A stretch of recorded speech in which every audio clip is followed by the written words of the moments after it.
Original జీవితం చచ్చిపోయిన తర్వాత ఉంటుంది.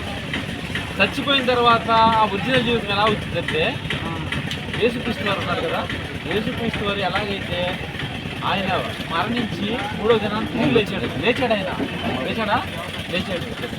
మనకు కూడా అదే జీవితం, మనం కూడా మరణించిన తర్వాత సమాధి చేసిన తర్వాత మనకు కూడా ఒక రోజు మనం కూడా తిరిగి లేస్తాం. ఎప్పుడు లేస్తాము? ఆయన్ని మనం నమ్ముకుంటే మన పాపాలు, అయ్యా మేము పాపాలు చేసాము, పాపాలు చేసాము, మా పాపాలు చూపించండి ప్రభువుని వేసుకొని ఆయన నమ్ముకుని ఆయన చెప్పినట్టు చూసినట్టు చక్కగా బ్రతికామంటే బ్రతికితే మరణం తర్వాత మనకి ప్రభువు వల్లే ఆయన మరలా వస్తాడు. ఆయన వెళ్తారు, ఆయన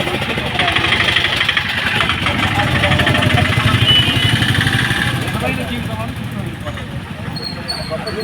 ఆ జీవితం కొరకు, ఆ నిజమైన జీవితం కొరకు దేవుని నమ్ముకోవాలి. దేవుని నమ్ముకొని ఈ భూమి మీద చక్కగా బ్రతకాలి. అందుకే దేవుడు చెప్తుంది కూడా, పాపాలు చేయొద్దు, నేరాలు చేయొద్దు, నీ పొరుగు వారిని ప్రేమించండి, ఎవరికి హాని తలపెట్టద్దు, అంత నా అదలేమని చెప్పేసి అందరికి ఎవరికి కూడా మీరు హాని చేయొద్దు, చక్కగా బ్రతకండి అని చెప్పేసి చెప్తున్నాడు. ఎందుకంటే ఆ జీవితాన్ని మనం సంపాదించుకుంటే భూమి మీద చక్కగా ఎవరికి ఏ హాని చేయకుండా దేవుడు చెప్పిన మార్గంలో మనం బ్రతకాలి. అది అందుకు ఇచ్చాడు ఈ భూమి మీద జీవితం.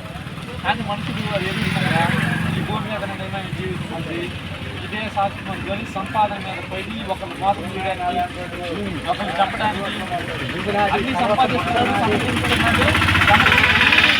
ఇప్పుడు మరణం అనుకున్న గడిలో వచ్చేస్తుంది, చచ్చిపోయి భయంకరమైన పాతనానికి వెళ్ళిపోతుంది. ఇలా కనపడద్దు అలా మాట్లాడుతున్నారు.